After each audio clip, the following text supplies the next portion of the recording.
Lots of course creators ask this question: how do I know that the offers I create are actually something that my audience wants? My easy answer is survey your audience. My longer answer implies a lot more steps, and we'll talk about that in a podcast episode. By the way, do you follow my podcast? It's Master the Inbox, and it's where I teach people, course creators, consultants, and coaches, people with lots of value and a commitment to help their audience achieve their goals. I teach them how to sell with email marketing in a non-spammy but effective way. It's similar to what I share here in these email teardowns, only so much better. So go check it out. You'll find it on all your favorite podcast platforms, and you'll also find it here on YouTube. So go check it out. You'll find the link in the description below, or I don't know, maybe if I'm not lazy enough, I'll add an info card here.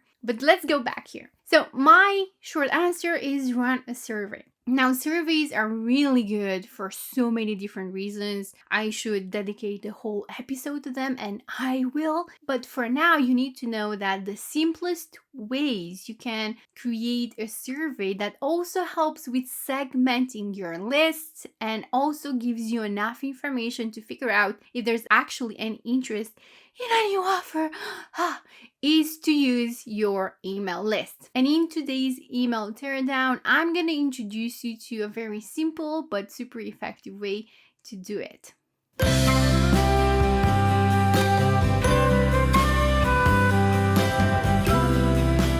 So Jeff Sauer is the guy behind Data Driven You. They teach data-driven marketers how to use different tools that make their lives easier and make them really good at their job. Now, I also really appreciate their email marketing game. Jeff has been a client at some point with one of the agencies I have worked with. They're really, really committed to creating really valuable content. And a lot of the time they spend in creating content is in actually make sure that they are creating content that people want. So in this email teardown, I'm showing you a recent email I got from them. And there's plenty of things to learn from it. First of all, when people send surveys via email, they're like, hey, help me, or hey, answer this survey, or whatever. Now, they take a different approach. And when I say they, it's like Jeff and his team.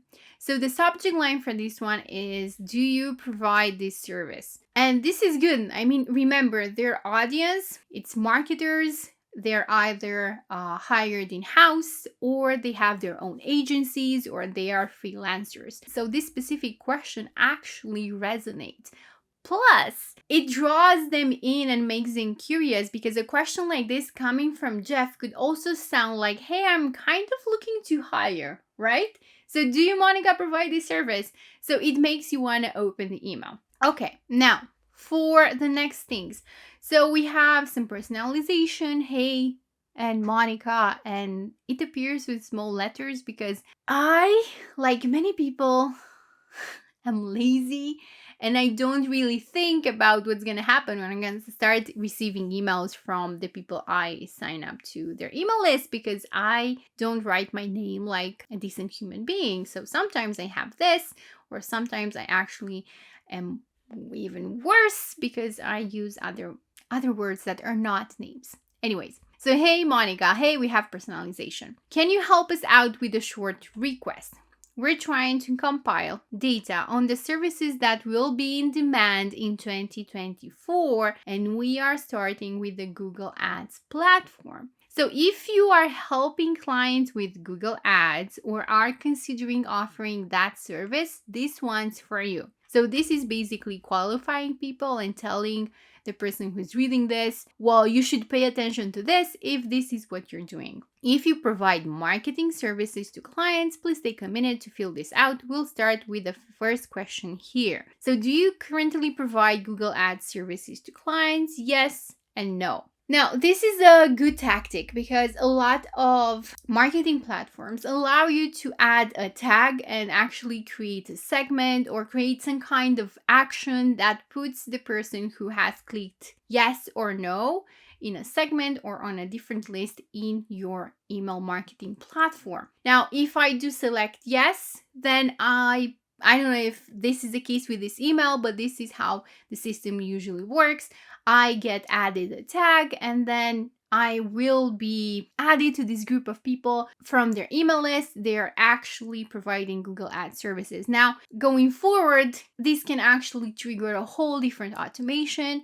If it doesn't, at least it can help them in the future create a segment of people who are only interested in Google Ads services and send very personalized, specific, valuable emails just to this segment. If I click no, then it does the same thing. It says no, don't email or whatever, don't include in that segment. So probably I'm not gonna get emails for Google Ads or whatever. I don't know if this is the case here, but this is a tactic that is used and could actually help. So if you're thinking about this is something you can do. Just check with your email marketing platform. Now, the other good thing about including this first question in the body of the email is simply to reduce friction and to make it easy for the reader to actually engage and give some input. Because lots of people, they just ignore surveys. I mean, I know.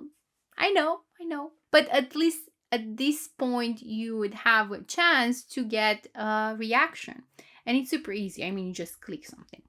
Then there are just 3 questions after that and 1 minute of your time. So it also manages expectations and tells me, look, we're not going to ask you 100 questions. It's just like 3 questions and it's super easy, just like 1 minute. And once we get enough data, we'll share the results with you in January. Now, this is really important because the majority of brands are just like, give us your data, give us your information, but they don't really share any of the insights they get from collecting that data. And in the case of marketers, it's very important for marketers to learn from other marketers. So in this specific situation, they're actually inviting the reader to be part of that knowledge that is drawn from the community. And it's basically, hey, share what you know and we'll share what you know. So for this audience, this is a really good perk.